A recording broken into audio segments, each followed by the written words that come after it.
ഒരു കുട്ടി വന്ന് ഇവിടെ പഠിക്കുന്ന സമയത്ത് എന്നെ ഇവിടെ കൊണ്ടുവന്ന് പറ്റിച്ചു, എനിക്കിവിടെ ക്ലാസ് ഇല്ല, ഇവിടെ എഡ്യൂക്കേഷൻ ഇല്ല, പ്രാക്ടീസ് ഇല്ല എന്ന് പറയുന്ന ഒരു വീഡിയോ എവിടെന്നെങ്കിലും നമുക്ക് കാണിച്ചു തരാൻ പറ്റും? Fazil sir, abroad MBBS especially Uzbekistan ഭയങ്കര ബൂമിംഗ് ആയിരുന്നു കുറച്ച് സമയം. അതെ.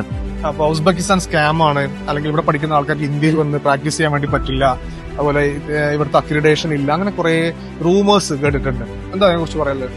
ഓക്കെ, അപ്പൊ നിങ്ങൾ എപ്പോഴെങ്കിലും അവരുടെ ബാക്ക്ഗ്രൗണ്ട് പരിശോധിച്ചിട്ടുണ്ടോ? അതായത് ഈ പറയുന്ന ആൾക്കാർ ഡോക്ടേഴ്സ് ആണോ, അല്ലെങ്കിൽ ഒരു മെഡിക്കൽ യൂണിവേഴ്സിറ്റിയായി ബന്ധപ്പെട്ട ആളാണോ, അല്ലെങ്കിൽ കുട്ടികളുടെ കാര്യങ്ങളിൽ MBBS അബ്രോഡിന് വേണ്ടി ഹെൽപ്പ് ചെയ്യുന്ന ആളാണോ ഈ സ്കാം ആണെന്ന് പറയുന്നത്? അല്ല, ഈ പറയുന്ന ആൾക്കാർ ആരും എന്ത് ചെയ്തിട്ടില്ല, ഈ കൺട്രിയിൽ വന്നിട്ടില്ല, ഇവിടുത്തെ യൂണിവേഴ്സിറ്റി വിസിറ്റ് ചെയ്തിട്ടുണ്ടോ? ഉണ്ടാവില്ല. മിക്ക ശതമാനം ആൾക്കാർ ഇവിടെ വിസിറ്റ് ചെയ്തിട്ടുണ്ടാവില്ല.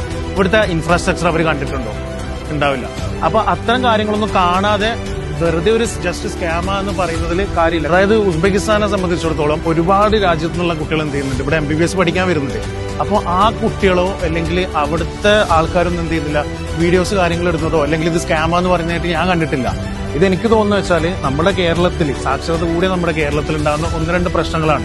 ഞാൻ പറയുന്നത് അങ്ങനെ പ്രശ്നങ്ങൾ പറയുന്ന ആൾക്കാർക്ക് എന്ത് ചെയ്യാം, ധൈര്യമായിട്ട് ഇങ്ങോട്ട് വരാം. നമ്മൾ എപ്പോഴും അവരിവിടെ സ്വീകരിച്ച് കാര്യങ്ങളൊക്കെ കാണിച്ചു കൊടുത്ത് ആ ഒരു തെറ്റിദ്ധാരണ മാറ്റാൻ ഞങ്ങൾ റെഡിയാണ്.